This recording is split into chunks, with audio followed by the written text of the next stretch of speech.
How to Draw Cartoons with John-Marc. Hello and welcome to my show on teaching you how to draw cartoons. Today's lesson, I'm going to be actually sharing some tips and techniques on coloring. The first one I'm actually going to share with you is a cute little cartoon tree. And the second one is going to be a cute little cartoon cat dancing. All these lessons I'm sharing with you are going to give you tips and techniques coloring on the computer, yet the same techniques can be applied to traditional watercolors, markers, or colored pencils. So if you're ready to see some fun tips and everything, let's begin. All right, let's begin the lesson. The first thing that I'm going to be sharing with you is a sample sketch that I did on a previous lesson. And as you can see, I left it very, very rough. I'm just going to take that, not clean it up here, because I'm going to be basically scanning it or taking a picture and putting it onto my iPad. And from there on my iPad, I will be coloring it using the Apple iPencil and using Photoshop. And I'm going to go over all the tips and techniques that I did this little simple coloring, nothing extravagant. But the first thing is, when you get to that level, now you will see when it's actually scanned in, slash if you use your camera to bring it into Photoshop. First thing I did is I created two different layers, a layer for the actual drawing, and I made it transparency very, very soft. As you can see, you can kind of see it's kind of dim. And then on the bottom, I made a white solid one so it can kind of hold it so it doesn't look too off-centered. Now, the top one above that one is actually the one I will start to use my first coloring. In this case, before that, I should say, I'm going to be penciling a clean version in Photoshop. So this is just before I'm penciling. And this is just a quick version, as you can see, when I'm penciling right now over the scan version. They're on two different layers. And I'm going to do this till I totally complete the little cartoon. And it will be looking more like this. You can see I'm almost done. And I'm just really simply just sketching it out as clean as possible. And then from there, and when I have all my lines that I feel good with, I'll start to add in some colors. And what I'm doing here first is I'm creating a new background. And from that background, I will do the sky first. And as you notice, this is in layers. So I'm thinking drawing background, midground, and the foreground. I don't have to really color perfect because the green leaves of the tree and the sky will cover, should I say, the blue sky. So if I start backwards a little bit here just to share with you, you don't have to be doing really tight by the tree. Don't worry. The style that I'm going to be sharing with you is like a watercolor brush that I create that I like. It's kind of a watercolor. This is nothing spectacular. This is like a color comp. And I just want to give you some little tips when you're working in layers. And this one's going to have several layers for sure. And as soon as I get to that, then I take it to the next level. As you can see, what I shared before, the tree is actually all colored in green. That still covered over all that blue. It's on another layer. If you look to the far right, you will notice that you will see a green area and the blue area for the sky. And that's going to be consistent through this entire lesson. And from that point on, what I did right now is just laying in the flat colors. Now, the sky, I was playing around with some clouds and some blues and changing a little bit here and there. But as lesson goes on, I still may change some of the sky and so forth. When you start to do this, now you're going to work on basically all the other areas in this picture, such as the tree. As you can see, I have the mountains in the background, the ground, and some rocks there, and the apples. All these I'm going to just lay in the basic flat colors right now. And that's something that for my technique, should I say. Not everything that I share with you now is what others may use or do, or such as yourself, but this is just a practical point how I finish this project, this little lesson. As you notice now, what I felt like doing is like, let's jump into shading and giving a little watercolor techniques to the treetop. As you notice, it was flat before one color. Now I took a little darker green and I kind of gave it underneath the leaves area, and I added some like a yellow and an orange, trying to play up with it if it's more like a fall time. And the smaller branches below, you can see I kind of played up with a little darker, and I highlighted a thinner brush to give that little technique to highlight on the edge of the tree, of the leaves, should I say. And from here, now I'm going to take it to the next step. And I said, you know what? Let's work on the apples. They're not totally complete and finished, but you can see how three-dimensional they look from that flat red. And I added some shadowing, some darker red, a little pastel red, should I say, for the highlights. And I come back with a highlight, a little bit more white on there.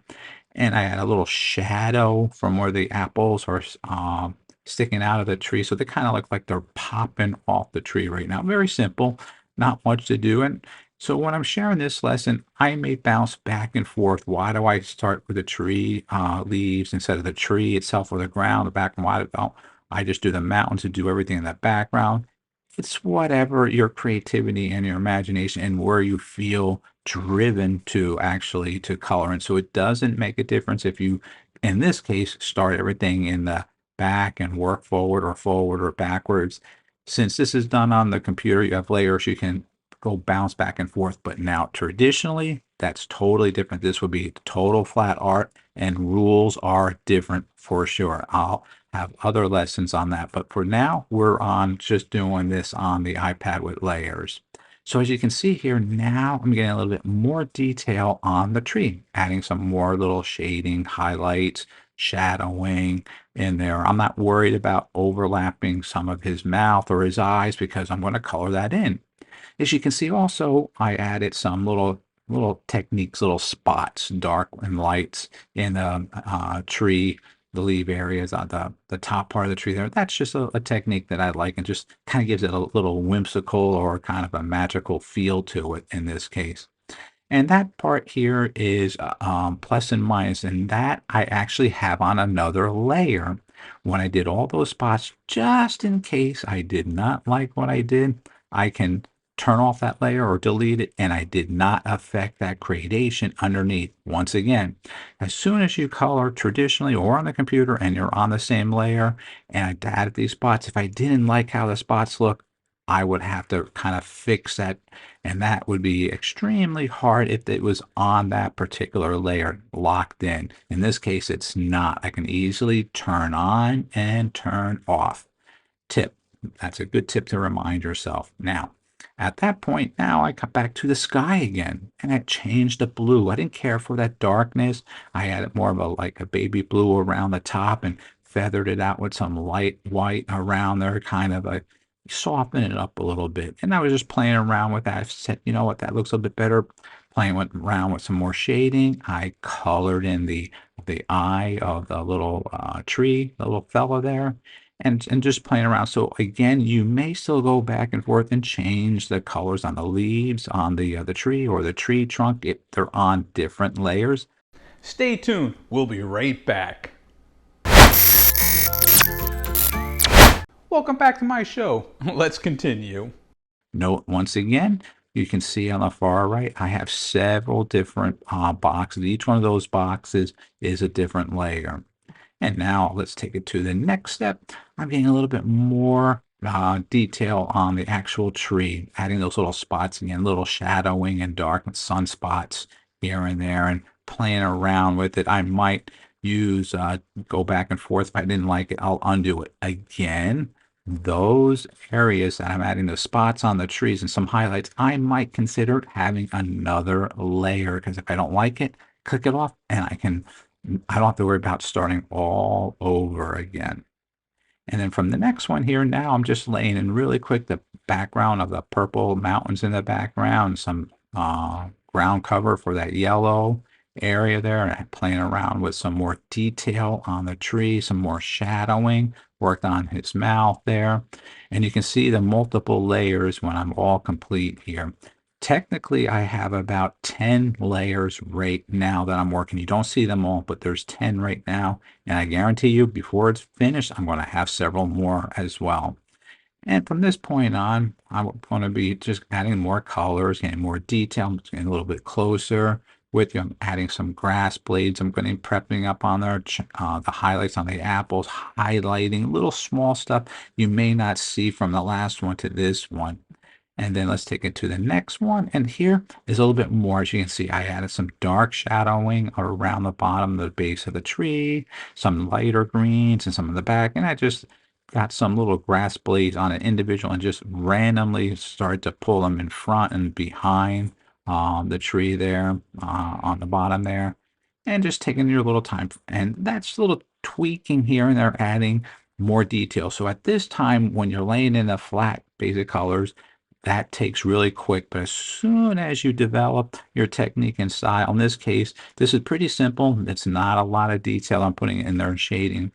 You may go a little bit slower to highlight. You might have some white highlights, or you might have some blue highlights. You might have some purple highlights. And when I shadow, I don't like to use dark grays or anything. Use purples in that case, and I use it on a layer, and I use it as multiply, not normal, so it blends in with the actual for all the colors and the layers below, kind of mixing it in. That's once again another lesson on shadowing. I'll explain that, but for right now, this is just the basic fundamentals how I finish up this this little tree. As you can see here, a little bit more detail on the rocks now. I just was playing around with that, dropping in some tone on there. Why did I choose like gray? You could choose green rocks if you want to. The tree could be purple, it could be yellow, it could be polka dots, it could be plaid. That's the fun thing when doing this type of a lesson. Use your imagination in coloring. It does not have to be like a traditional real tree. Feel free to explore, definitely. And then from here, I'm getting a little bit more detail. I'm adding some of the grass blades around there with the darker ones on the sides and a little bit more grass blades. You may not see a whole lot from the last view to where we are right now, and that is just due to getting the smaller detail, such as like this, a little bit more detail. Again, you're not seeing too much small elements, very, very small little brushing, getting the pinstripes for the actual tree veins and how it kind of looks on the side. And as you notice, what I did is now I totally removed the pencils from the original drawing. So now you no longer see that in the transparent background. So it's just my pencils that I use to trace over those rough sketches. And now I have the that pencil sketch there, and now I have the colors underneath. And to finish it off, this is when it's cleaner, when it's all locked up. As you note, this is just a simple comp. It's not 100% done. Approximately, this was maybe about a good, like, I want to say 4.5 hours or so worth of my time. What took the most time is playing around with the colors, going back and forth, yes and no, if you like that, and coming here. So I did not want to show you the entire process of me coloring because that would have taken too long. So I broke it down in these little stages. And finally, it was approximately like 15 layers I had for this entire project. And that could have been more or less, and that determines on what you want to do into the project. So that can never be the number like 15. Sometimes I've worked on projects that I had over 100 layers when working on a color background. For sure, that was crazy, but it was much necessarily needed for the project. But anyways, finally with this one, I hope you had a good understanding on how to build up a layer on your iPad with using Photoshop, using the stylus, with the watercolors, with the layers. That's jmg-studio.biz, and you can download this exact picture, line art, and you can color it yourself on your computer or doing it traditionally. What about that cute little cartoon tree? Wasn't it fun watching me drawing and learning about the layers and all the different techniques on shading and coloring and that little shadowing? I hope you enjoy that lesson because the next one is going to be a lot simpler, but the same techniques I'm going to be sharing with you with a whole bunch of other little tricks and everything. So if you're ready to watch some fun lessons, here we go. All right, let's begin coloring this cute little cartoon cat. So as you can see, I have my blue pencil and my mechanical pencil with the finished art on the computer. I'm not cleaning it up because once again, this is going to be like a little comp lesson. So when you're doing stuff like this, sometimes when you're working on a project, you don't want to do a final illustration with a final art, and not to say it, but to spend all that time coloring and not realizing, you know what, I didn't like it. So here we have something very simple and clean that you can take your markers as well. This style of coloring is going to be very similar to something of a watercolor slash marker coloring, something very easily. But since I'm doing it on the computer, once again, I'm going to be working in several layers up on top of each other. And what I would suggest if you're going to be using watercolors or markers, just simple, just Xerox it on a nice piece of paper or trace it on a nice piece of paper so you can do multiple times when practicing. So now the next thing that I'm going to do is basically just take the actual cat and I'm just going to suggest a color that I want. I'm making it like a little blue tone to it. I might take like a mid-level. I might go a little darker, a little lighter. You can add spots on there. You can change the pattern. Think of a typical cat in that case. So the first thing I'm doing right now is just simply put in the flat colors on the entire body. I'm not worried about the nose, the ears, the mouth, and inside the ears and the belly, what color they are, just all together, the big subject matter right now. And then what I'm going to do is get really tight. As you can see, it's a little clean. And at this time, I'm going to say, you know what? What will I want to hit next? I might take like a little darker tones right now. So here we go. Now, I'm not worried about overlapping the colors beyond the lines and making it really neat. Again, this is just a color comp.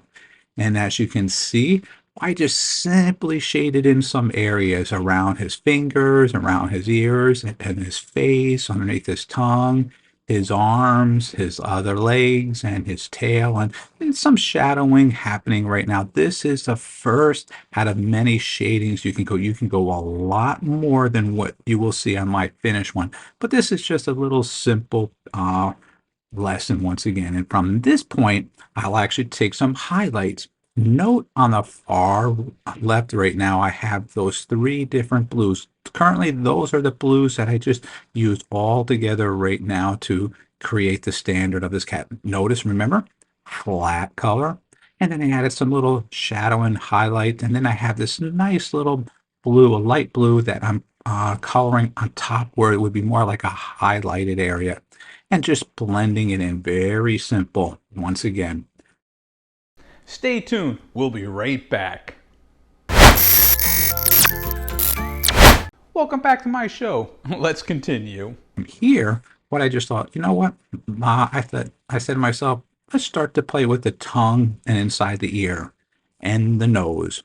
So you can see here, I made little dots to the far left again. Two of them are for the tongue, and the other one, the three, are actually for the ear. And feel free to experiment in shading. Don't always stay in with the same tone. You might want to use like a darker blue or a purple or yellow highlight if there's a spotlight on the little object, in this case, the little cat. So you don't always have to stay in the same family. Change it up. It's actually really, really fun to do that. Now, you're going to see what I'm talking about with the next step.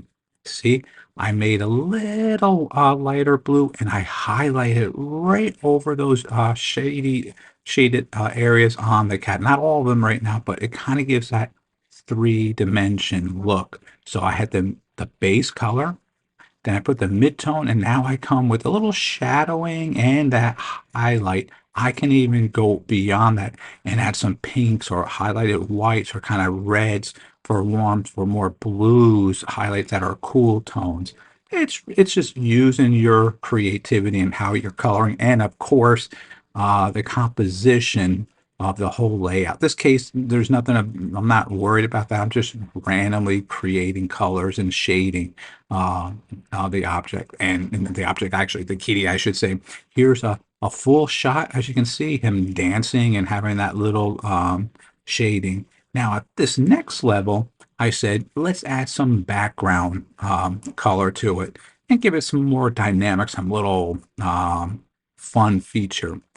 You may need to really understand color theory, and that's another lesson all to itself. But in this case, I stayed in the same family. So it's not too dark or not too light. It's in the same tones, the green to the blue. So it works really nice with the eye. So the contrast isn't really strong.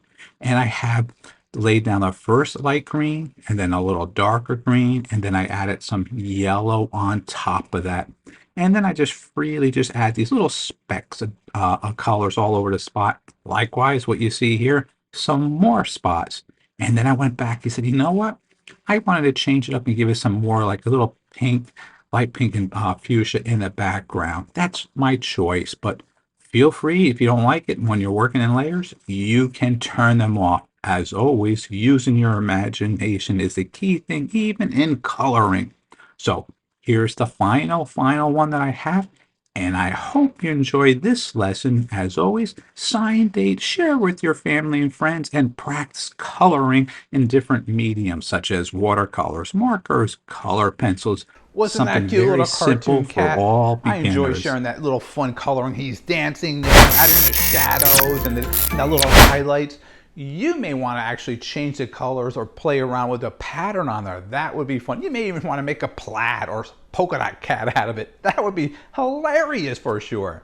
Now the tree is a little bit more of a challenge because it had a little bit more detail and more color, and the cat was simpler. Technique and tip I would definitely say for you to right now,